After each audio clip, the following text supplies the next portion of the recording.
I played a lot of Deadman Mode in the last couple of weeks, and I got further than I could ever imagine. During this season I had some of the best moments of all my time in RuneScape. Well, I died to a T-bow. I died. That's my first death. That's my first death. And I had some of the worst as well. I died for everything, again and again, questioning why I even play this mode. How do you kill something that has absolutely no life? If you look at Reddit, Deadman Mode is a broken, unplayable mess, but if you watch any streamer, they are having the time of their lives. So who is lying here? I've spent the last month playing Deadman Mode at both the bottom and the top of the food chain to find out why only a few people get to enjoy this game mode. That moment when a fresh server is about to start, when thousands of players start fresh and run to the stronghold of security like little ants, it really hits different. Just that first hour is maybe reason enough to play a fresh mode like that, even if you drop it right after. Before every fresh Deadman start, I like to do some planning. In my last video I drew a step-by-step route of how I wanted to advance my account, but you know how it is. In the heat of the moment you kinda wanna just go with the flow, have fun, explore the new mechanics and of course get a few early kills. It is Deadman Mode after all, right? So I did just that. Leveling Thieving, Mage and Slayer all at once. It was incredibly fun. We got our combat stats up, unlocked quests, sigils and got way more powerful than I would have imagined. Day 1 Ice Barrage was not off limits anymore. I just bought the quest lamp and was basically ready for PKing. But the first rush of Deadman Mode quickly faded and reality got the best of me. And in my case, reality is these guys. No matter how hard you grind, if you're not in the top 1% of pkers, you will get eaten. Maybe not instantly, maybe you can get a cheeky PK at some random magic tree or something, but you will get eaten eventually. It's the nature of this game mode. You are at the bottom of the food chain. It's frustrating to a lot of players and to me as well. I felt pretty lost. I felt like I was wasting my time with this game mode. Okay, if you watched or played this mode, you might have noticed that it heavily revolved around one thing. Point, go up. You got points for literally everything. Buy a newspaper, complete the Inferno, speak to Hans in Lumbridge, defeat Sol Heredit, jump over a fence, or do an expert TOA with these guys waiting outside for you to finish. They probably just want to congratulate you, right? This point system isn't an innovation, but this Deadman mode did it really well. You progress insanely fast and check off tasks of your to-do list, to get points, to get stronger, to check more tasks of your to-do list, to get more points, to get stronger. I think you get it. Naturally, people found out quite fast what activities brought in the points. Breaches, then bosses, then clue scrolls, and then skills. I did a lot of clues and they were amazing points, quite fast and fun to do, pretty much like in a league as well. They made players travel all around the map, which is great for Deadman Mode. The big drawback wasn't the clues themselves, it was that the one overpowered item that solved clues through teleporting you infinitely to every farming patch spirit tree or fairy ring was pretty much not used and not known by a big chunk of the player base. I spoke to a few players and they just didn't know it existed. But how could they possibly know? It was a rare drop from breach bosses and quite expensive at the start as well. I think teleporting utility like the Trinket of Fairies should have been a basic permanent unlock, like the teleporting relics in leagues. It is way too essential in a fast-paced mode like Deadman. Breaches were interesting, to say the least. The guys laughing at you for buying an expensive gaming system to play RuneScape with? Well, they are not laughing anymore. Thousands of players crammed in one tiny spot of the map, PvP always activated of course, with 5 jets, 3 Sol Heredits, Duriel 3-1 and Yama one-shotting people with his meteor. It sounds like a fun concept and it can be quite fun at first. But as soon as you put in some seasoned PKers, it's madness. And most of the time, not in a good way. Imagine this, you're in the middle of a giant crowd and you hit a big number. Big enough to get awarded points from the boss, finally. And even a drop. You can't see anything, and suddenly a max PKer jumps on you. He saw you getting that drop and he puts you on his ignore list. Why on his ignore list, you might be thinking? Through the entity hider plugin, he was now able to hide every player besides his ignore list, which is you. Good luck surviving this. You can't see him while he sees you perfectly. This is a big problem, and it was in past Deadmans as well. PKers will always have the upper hand in such a chaotic scenario. And besides the max PKers, there was another tactic that we all know and love from C Engineer, claiming his spot in the chaotic breaches. Odablock just did it in the clip as well. The hacker. They get their HP low enough to hit well over max HP. A certain sigil combination made this well-known tactic even more accurate, and hiding under thousands of players played just to their advantage. After seeing this video from Robert, I wasn't dropping my melee prayer for even a second anymore during a breach. I just killed this guy for a scythe. I wasn't even sure he was a hit. How have I just won him? So to actually get something out of the breach, you basically have two options left. Either gear up in budget black D-hides with a brown or silver skull above your head, so PKers won't care for you, or actually take some good gear, but only play the breach in safe locations you're comfortable escaping from, just like Bodhi did. Because as soon as you carry some risk, you can be sure that a PKer will jump on you sooner or later. I did just that. I took my best and tankiest gear and only went to the best breaches. Towards the middle of the tournament, it was pretty clear which breaches sucked and which were playable. I was hopping through every world until I either found a breach in southern Fremnik or in northern Kendaren, which I played at Sears Village Bank, or one in western Ascania, which was pretty close to a safe zone as well if you played it near the Warriors Guild. Most other breaches were either too spread out and in PKer favored territory like Valamor, Kurent or Koramja, or crammed in a tiny space like Xanaris or Kenethys, which made monsters basically one-shots and therefore pretty bad regarding to points. But before I found this out, I died a lot. And I mean a lot. And probably lost a handful of max sets to PKers I didn't even see most of the time, but sometimes I was also stupid and ran into multi or something. That wasn't a fun experience for long, and breaches quickly became another daily quest you cannot miss out on if you wanted to maximize your points. Overall, breaches were way too unbalanced, completely overcrowded, and really just a giant zombie pirate-esque paradise for PKers to find easy kills. I can assure you it's really that easy. I PK'd them myself and even took the DH set I PK'd of C Engineer to a breach and Darrock bombed people in the crowd. Most didn't even notice what they got attacked from because they probably had the entity hider plugin on to at least see some of the bosses. I'm not really innocent in that regard. Sometimes it's just fun to mess around a bit. But in the end, I looked forward to breaches because I knew how to squeeze the most points out of them, not because they were fun. As soon as I reached the 75k points cap, I skipped them entirely. Bossing and PVM on the other hand, was the best it's ever been, this Deadman in my experience. They brought in good points if done efficiently, but not over the top. You didn't have to go out of your way and go for every boss like with breaches. They were well balanced in regards to how quick they were to kill and how dangerous they were in regards to facing PKers. It felt generally pretty good going for 100 kills on most bosses and seeing some drops along the way. The sigils we unlocked gave us passive healing, damage, accuracy and quite a bit of defensives, which made camping bosses really enjoyable and efficient for the first time ever in Deadman. At the same time, you could calculate the risk you were bringing depending on where the boss was and how difficult it would be to escape from there. I basically brought my max setup to Cerberus, for example, because I was comfortable tanking a PKer and escaping from there.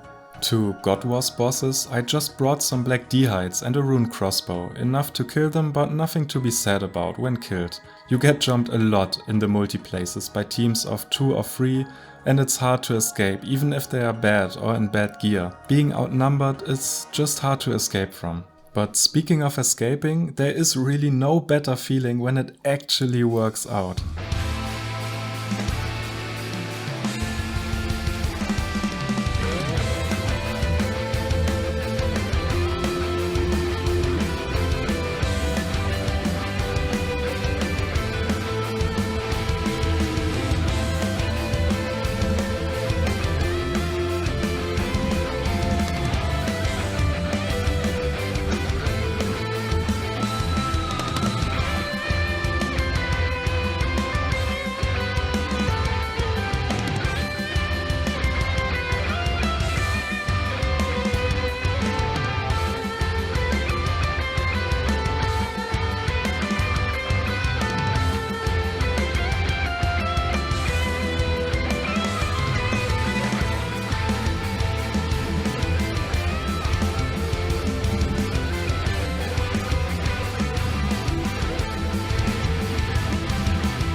Boaty got to rank 2 this season, at least at the point of this video. He might have dropped a few ranks by now, but him streaming almost his entire gameplay made it pretty clear that the Boaty way was the efficient way to stack up a lot of points by going for every boss in the game.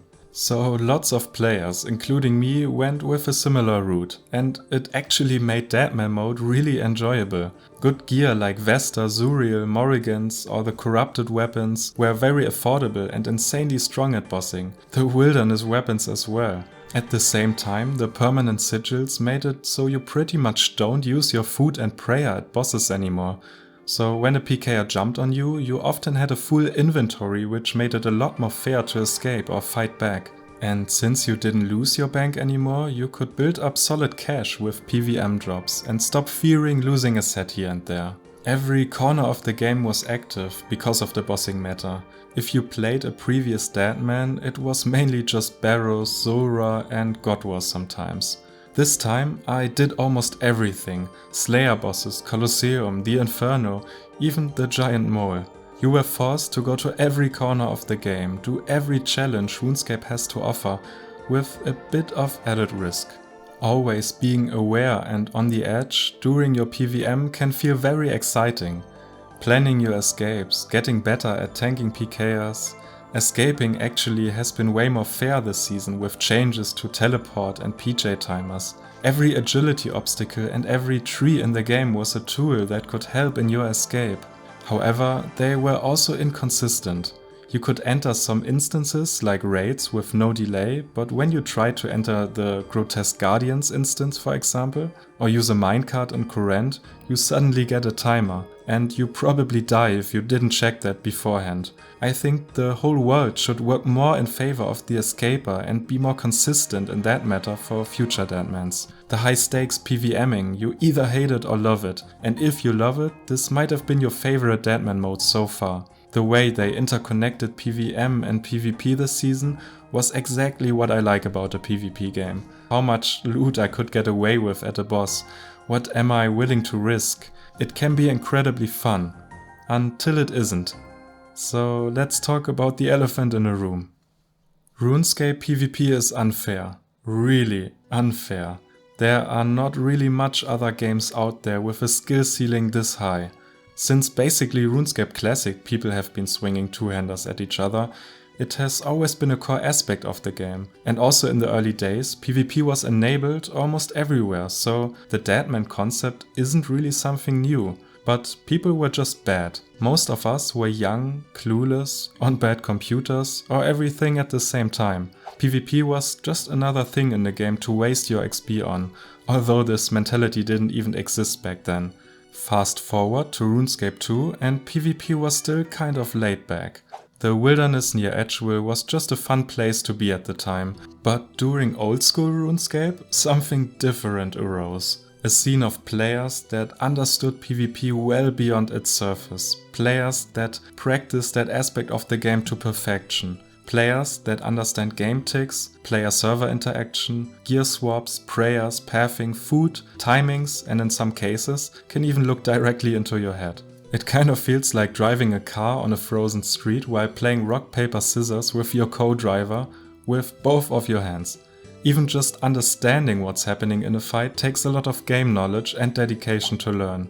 So in Deadman Mode, Jagex already tried to level the playing field by giving us level bracket worlds, so you don't have max players fighting low levels anymore. And it helped of course. But facing a PKer with full Torva, Masori, Zerite crossbow and a Void Waker on day 3 can really make you question if you cut out to even play this mode. It's devastating. On top of the gear and skill of the PKer, we have powerful sigils in Deadman that will increase his damage output even further. You'd need to be very good in PvP or bring insanely strong tank gear to even have a chance at escaping someone in this setup. But people who are bad at PvP wouldn't even bring that risk in the first place.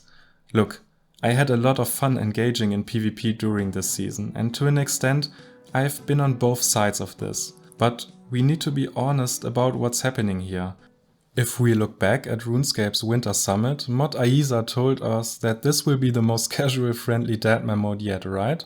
He kinda was right with that statement, so everything is fine and we can move on. Well, not so fast. Even if it was the most casual friendly, when perception doesn't match reality, there will be some bad sentiment. If you look on Reddit, lots of players were unhappy with how the mode was advertised this year. The combination of putting some amazing incentives behind playing the mode and saying it's the most casual friendly led to a lot of false expectations for people jumping into Deadman Mode for the first time. And a lot have tried it. We've never seen such high player counts during a Deadman Mode season yet. It was especially bad for the first timers. If you played in the highest bracket, you could probably get away with a lot of bossing, skilling, questing, etc. without being wrecked too much by pkers. This wasn't the case in the lower bracket at all, which a lot of new players gravitated towards. This is what I call the PvP food chain. If you're somewhere in the middle or towards the top, you can have quite a good time. Of course, there are some max pkers that can absolutely destroy you, but there aren't too many and it's quite easy to just avoid them entirely. This isn't the case at all if you're at the bottom of the food chain. Thousands of bad pkers above you are looking for an easy kill, even if you don't have anything on you. This is kind of a Deadman paradox, you will always learn the hard way. But if you stay in the low brackets, you will most likely have a way harder time than anyone advancing into the higher bracket, even if you face a max pker there from time to time. I believe most people that got into this mode expecting it to be as casual friendly as advertised pretty much fall into the bottom category, and that's where a lot of negative sentiment stems from. Is it fixable? Maybe. There's a lot of room for improvement in Deadman, and many of the changes did already improve the mode overall. Like for example the removal of bank keys, the point system which brought so much life into the world, the updated sigils which made it way more fun progressing in PVM and skills. And the final was a fun experience this year without the bad influence of clans and DDoS attacks. On the other hand, Deadman chests were a good premise, but in reality often just led to bad behavior, like ragging. The skulls looked nice on paper, but in reality were pretty much irrelevant, with people inflating their value with bottomless compost buckets and rune pouches. Also, locking so many people out of the max bracket world seemed to be a very weird move by Jagex. They knew a lot of people played it and only put up one world, but even more frustrating was the way they handled it in the moment, telling the community that due to a couple $100 of prize money, they cannot open another world because that would conflict with UK laws. That seemed like a very poor decision. For the future, we need to embrace more of what already works. The thrill of playing in an alive world, interacting with players in ways you haven't done before in RuneScape, chatting, role-playing, protecting each other, backstabbing someone who thought they were safe with you, the unpredictability, the rush of progressing fast, the planning and spreadsheets before it even starts, and the sheer randomness of it all when it comes together. This is why we keep coming back to Deadman Mode. Despite everything, despite the frustration, the deaths, the max pkers hunting us in our sleep. Because when it works, nothing in RuneScape hits quite like it. 9. 9.